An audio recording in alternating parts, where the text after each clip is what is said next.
as far as CBC is concerned, we are more than prepared for the intake of grade 7 in January 2023, because we are putting up two powerful buildings, like the one where we are standing. It's going to go up to 8th floor, 40 classes, but we shall have done 20 classes by January, and by August next year we shall have done all the 40 classes, which will accommodate about 2,000 students. We are ready to offer 20 classes for junior secondary, which will accommodate about 800 children in January, and we are ready to accommodate Form 1 or junior secondary school grade 7 students from all the schools that are in Kisii that will want to prefer to learn with us, both from the private and public schools.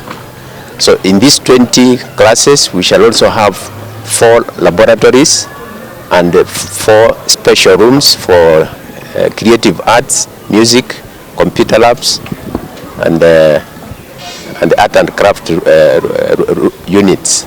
The challenges that my colleagues are facing is, one, getting the land, first of all. In urban areas, we are told we should have at least half an acre. And then number 2, the cost of acquiring that piece of land. And number 3, now the cost of putting up the necessary infrastructure that are recommended by the Ministry of Education and the Ministry of Public Health.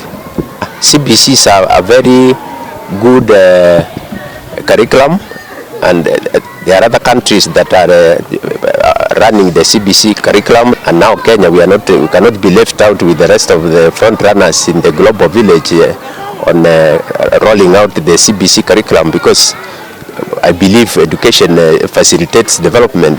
It's our time that we also catch up. And you know, CBC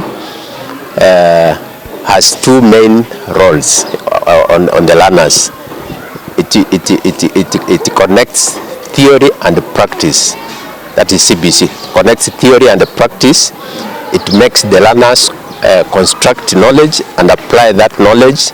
They apply that knowledge themselves, and CBC makes these learners in their various classrooms, when they interact with their teachers, it takes learning back to the learner to apply the skills and knowledge that they have learned. So when the children grow up, they grow with those skills, and I'm very sure that they will face the job market with sufficient and relevant skills that will contribute towards national development. The challenge we have is in junior secondary classrooms in private schools.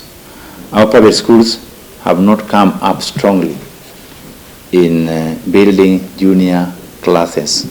So far in the whole county, we have only 19 schools that have showed interest, and we are appealing for more to come up to set up junior secondary schools, junior classes for the secondary school, because as we prepare for the double intake next year, we need partnership with the private schools to have more classrooms. One partner in the in the private schools has offered almost 40 classes in his 2 institutions, that is Imperial Academy. They are ready for it, and we hope by the end of the year, both Imperial and St. Green Hill, we shall have had 40 classes prepared for junior secondary school. The challenge that we have had in most of the private schools, they complain, some of them are having, most of our private schools are having small pieces of land, which might not be expensive enough for the requirement of junior secondary. And some of the proprietors are also facing challenges in terms of they are complaining about the cost, because most of the personnel going to handle junior secondary schools, secondary students, are mainly diploma and graduate teachers. Most of these private school providers are, some of them seemingly are fearing the cost of hiring personnel, but we are appealing to them to take up the challenge so that our area, our region, our county is not challenged in number of classrooms for junior secondary come next year. So we are urging our teachers and our private schools to take challenge to register their teachers. There are some colleges which are offering the CBC courses online, and we urge our private school directors to take the challenge and train their teachers in readiness for junior secondary.